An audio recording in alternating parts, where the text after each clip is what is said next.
दूसरे नंबर पर श्री विष्णु जी के चरित्र और विचारों की एक झलक देखते हैं कि इस मामले में वे भी पाक साफ हैं या नहीं। संक्षिप्त ब्रह्म वैवर्त पुराण, सचित्र मोटा टाइप, केवल हिंदी, गीता प्रेस गोरखपुर से प्रकाशित, कोड नंबर 631। इसके पेज नंबर 182 पर प्रकृति खंड में स्पष्ट लिखा हुआ है कि चरित्र के मामले में श्री विष्णु जी पर भी अनेकों दाग लगे हुए हैं। एक समय देवताओं और राक्षसों में भीषण युद्ध छिड़ गया जो हजारों वर्षों तक चलता रहा। इंद्र सहित सभी देवताओं को जंगलों में जाकर समय व्यतीत करना पड़ा। फिर सभी देवता जमा होकर श्री शंकर जी के पास गए, लेकिन शंकर जी भी राक्षसों को पराजित ना कर सके। अंत में देवी भगवती से प्रार्थना की गई। देवी भगवती अर्थात दुर्गा ने अपने सारे अस्त्र शस्त्र चला लिए, परंतु शंखचूड़ राक्षस को पराजित नहीं कर सकी।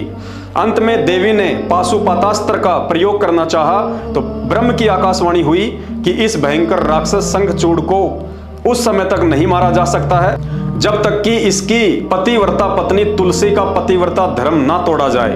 अंत में सभी इकट्ठे होकर श्री विष्णु जी के पास गए और सारी बात बताई। श्री विष्णु जी ने एक ब्राह्मण का रूप बनाकर धोखे से शंखचूड़ राक्षस का कवच दान में लिया और उधर से अंतर्ध्यान होकर शंखचूड़ का रूप बनाकर उसकी पत्नी तुलसी के पास पहुंच गए।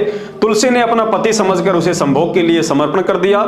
जैसे ही तुलसी का पतिव्रता धर्म टूटा तो उधर शंखचूड़ युद्ध में देवताओं से मारा गया। हकीकत का पता चलने पर तुलसी ने श्री विष्णु जी को श्राप दे दिया। भाई और बहनों, श्री विष्णु और श्री शंकर जी को हम सर्वशक्तिमान भगवान मानकर पूज रहे थे। उनमें इतनी भी शक्ति नहीं थी कि समस्त देवताओं के साथ मिलकर वे दोनों उस शंखचूड़ दानव का भी कुछ बिगाड़ पाते।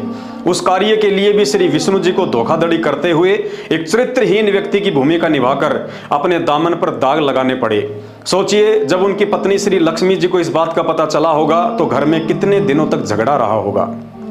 अर्थात यहाँ पाक साफ चरित्र के मामले में श्री विष्णु जी भी रिजेक्ट किए जाते हैं, अर्थात ये भी पूजा के योग्य भगवान नहीं हैं। तीसरे नंबर पर श्री शंकर जी आते हैं, लेकिन देवों के देव महादेव कहे जाने वाले श्री शंकर जी तो मोहिनी को लेकर वैसे ही जग विख्यात हैं। श्री भागवत सुधा सागर, जिसे सुख सागर भी कहते हैं, गीता प्रेस गोरखपुर से प्रकाशित, कोड नंबर 1930, 12वां अध्याय, 8वां स्कंद, पेज नंबर 549 पर शादीशुदा होने के बावजूद अपनी पत्नी के ही सामने मोहिनी के साथ जो कुकृत्य श्री शंकर जी ने किया उसे सार्वजनिक तौर पर बताते हुए मुझे भी शर्म आ रही है।